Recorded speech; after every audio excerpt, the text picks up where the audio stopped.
May karapatan nga ba ang barangay na basta na lang pumasok sa loob ng bahay?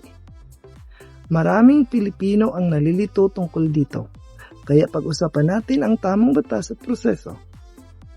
Sa ilalim ng batas sa Pilipinas, may karapatan ang bawat tao sa privacy at seguridad ng kanilang tahanan.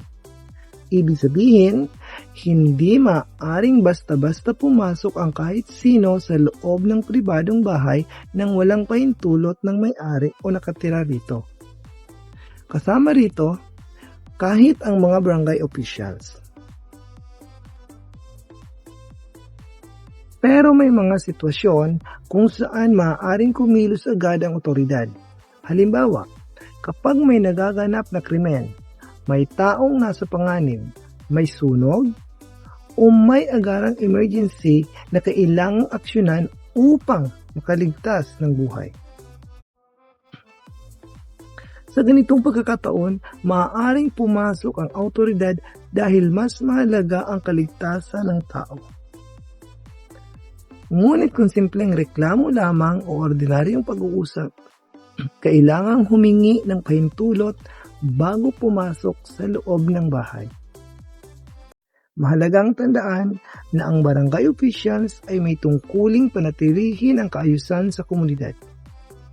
Pero may limitasyon pa rin ang kanilang kapangyarihan. Hindi sila maaaring manghalughog, manguha ng gamit o pilitin ang isang tao nang walang legal na basihan. Kapag may search o paghahalughog na kailangang gawin, karaniwan itong nangangailangan ng legal na proseso at koordinasyon sa pulisya. Bilang mamayan, mahalagang alam natin ang ating mga karapatan. Pero mahalaga rin ang pakikipag-cooperate sa tamang investigasyon at proseso.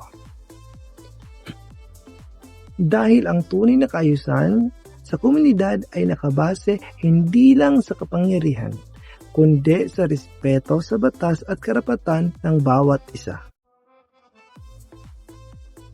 Kung may natutunan ka sa video na ito, i-share mo ito para mas marami pang Pilipino ang maging maalam sa kanilang mga karapatan.